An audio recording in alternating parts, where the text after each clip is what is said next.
In section 1.6, we'll look at rational equations, work rate problems, equations with radicals in them, equations with rational exponents, and finally equations that look like quadratic in form. A rational equation is an equation that has a rational expression for one or more terms. To solve a rational equation, multiply each side by the least common denominator, or LCD, of the terms of the equation, and then solve the resulting equation. Because a rational expression is not defined when its denominator is 0, proposed solutions for which any denominator equals 0 are excluded from the solution set. Again, we cannot divide by 0, so if the denominator were to be equal to 0, that would be undefined. Again, if the denominator is equal to 0, throw out those solutions. In example 1, let's solve the equation.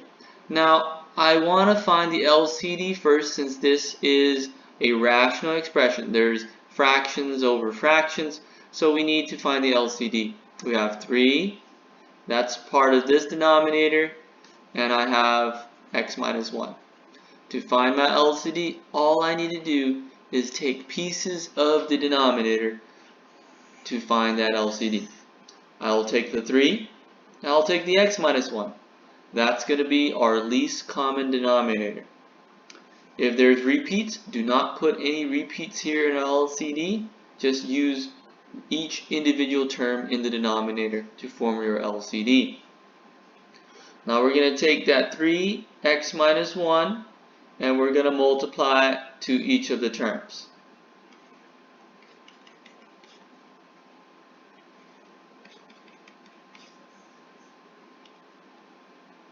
So what I'm going to do here is going to multiply 3x minus 1 times 3x minus 1 over 3 minus, since this is a minus here, 3x minus 1 times 2x over x minus 1, and that's equal to 3x minus 1 times x. Again, what did we do? We multiplied the LCD times the first term, then we multiplied the LCD times the second term, and then we multiplied it by the third term. So the LCD is in red here, and the black part is our original equation.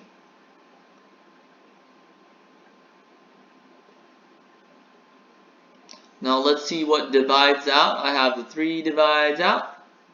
I have the x minus 1 and the x minus 1 divides out. And here there's nothing that divides out. So let's simplify this. We have x minus 1. We have x minus 1 times 3x minus 1 minus 3 times 2x. And that's equal to, here I can simplify this as 3x times x minus 1.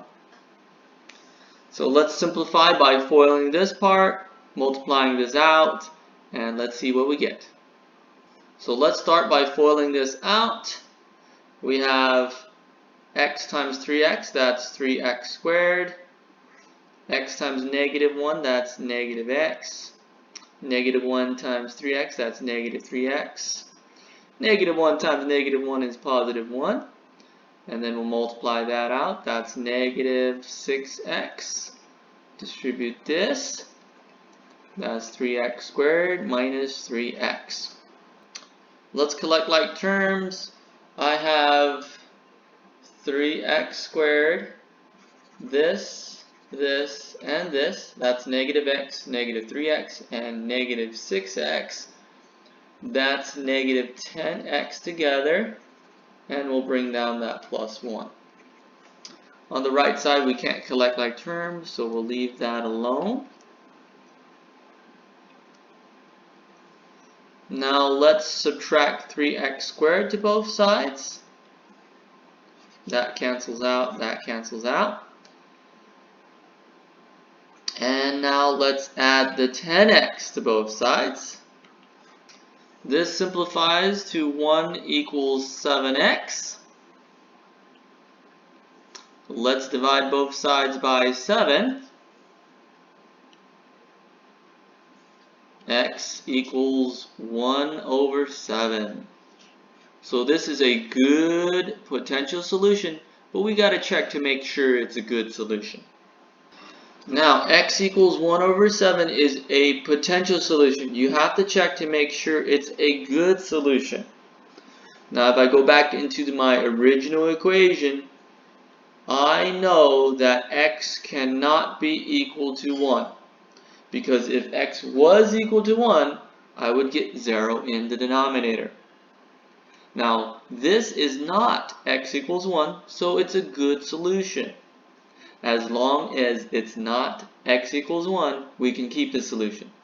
So double check to make sure that it doesn't cause your denominator to be 0. If it does cause the denominator to be 0, make sure you throw out that solution. In this case, x equals 1 over 7 doesn't do that. It's a good solution. For part B, I'll look for the LCD again. Let's look at all of the denominators. Here is an x minus 2, so I'll need that for my LCD.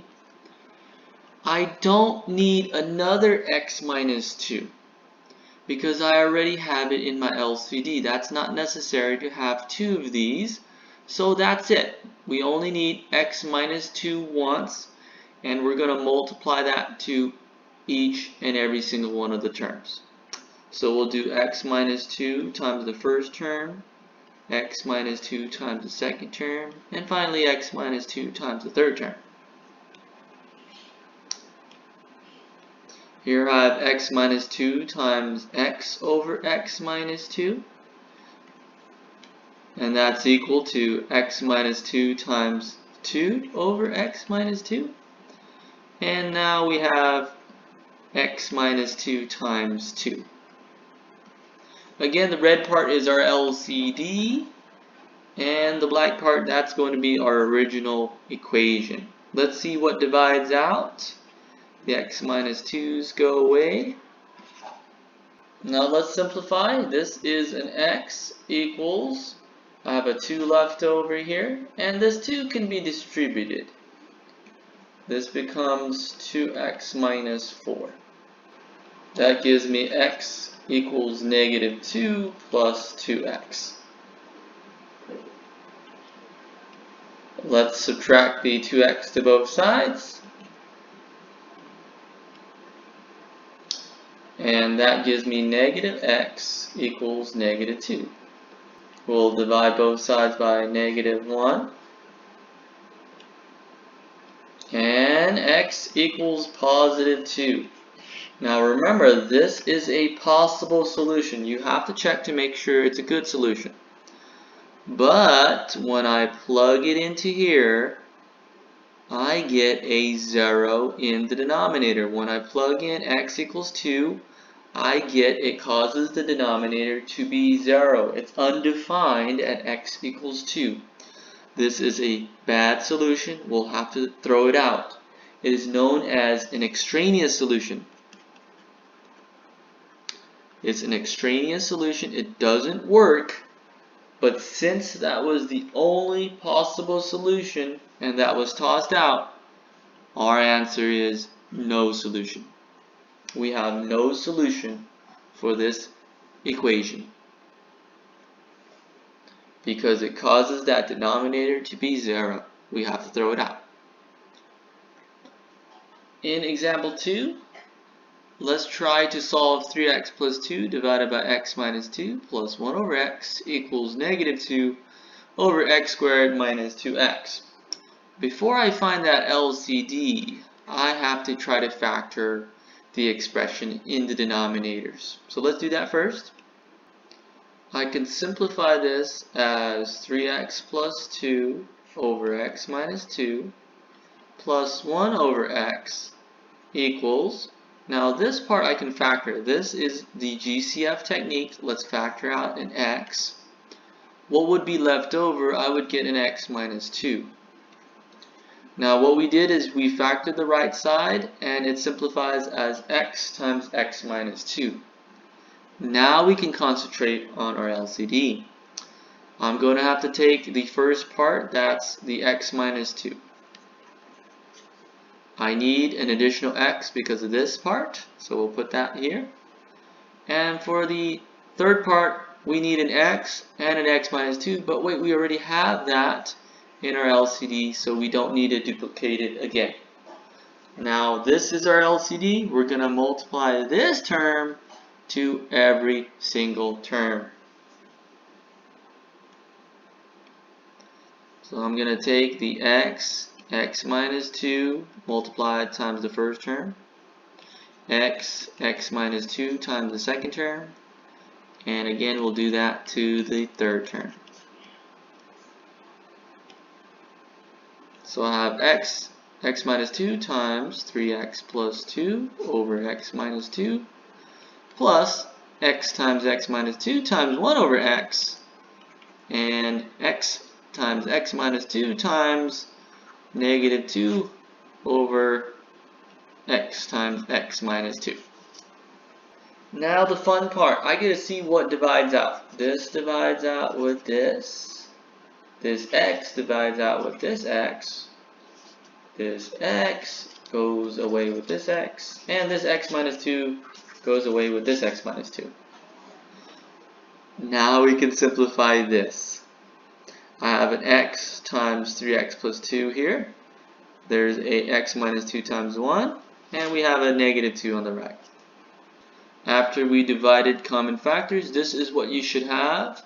An x times 3x plus 2, an x minus 2, and then a negative 2 on the right. Now let's distribute. I have 3x squared plus 2x. I can remove these parentheses, I don't really need them. And now we can collect like terms.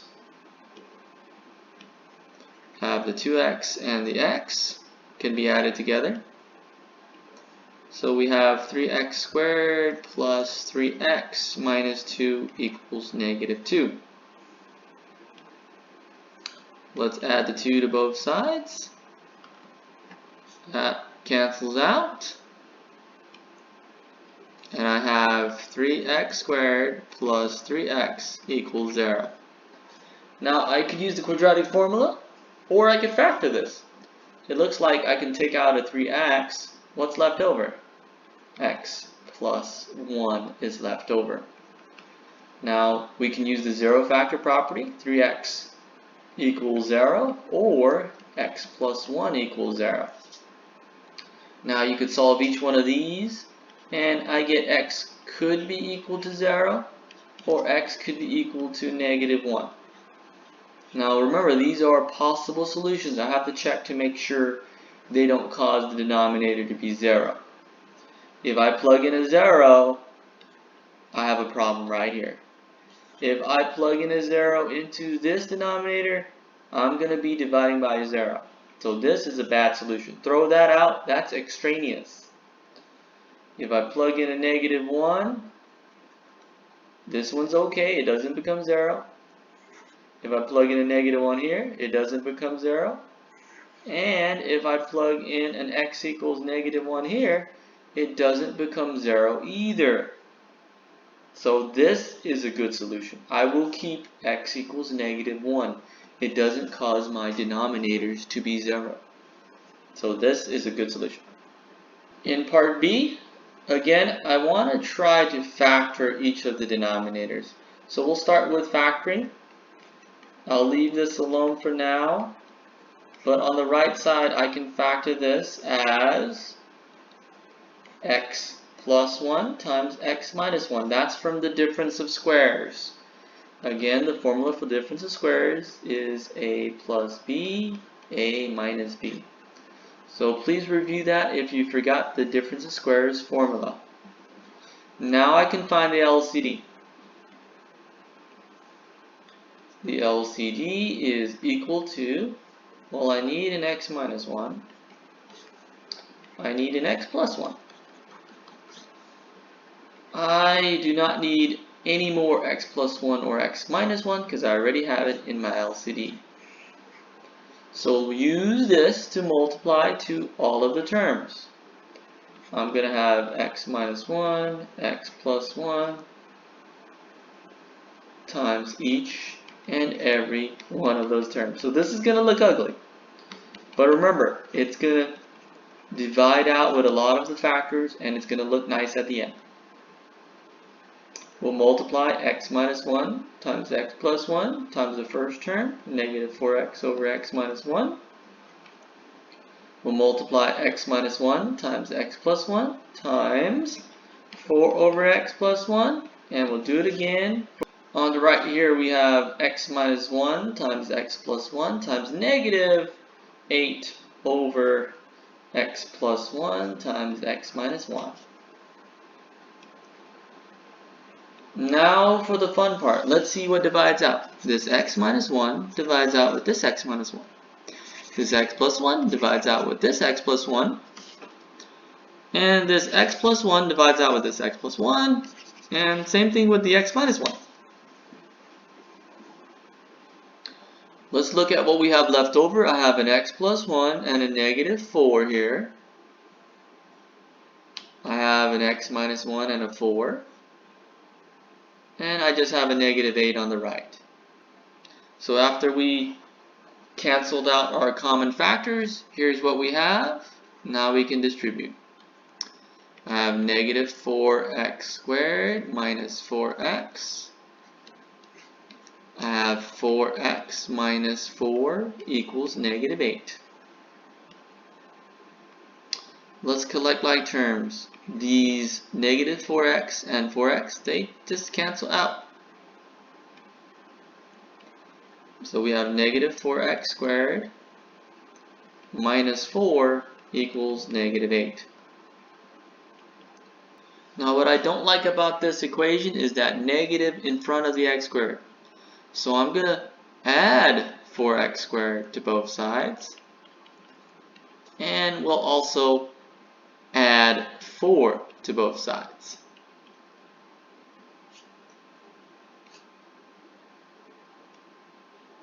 This simplifies our equation as 0 equals 4x squared. This gives me a negative 4. So the reason I did that is to set it equal to 0 and try to factor. And it keeps that x squared term positive. That's what I like. So we'll now be able to factor out of 4. What's left over is x squared minus 1. This can be factored again. This is equivalent to 4 times x plus 1 times x minus 1. Now, according to the zero factor property, I can say that x minus 1 equals 0 or x plus 1 equals 0. Well, that implies that x could be equal to 1. That's one possible solution. Or x could be equal to negative 1. But I gotta check to make sure it doesn't cause my denominator to be equal to 0. We have a problem. This would be a problem if x was equal to 1. I would get a 0 down there. If this was a negative 1, that would be a problem because negative 1 plus 1 is also 0. So both of these solutions are extraneous solutions. They don't work. What does that mean? Well, that means we have no solution in this question. These answers were both bad answers, so we have no solution.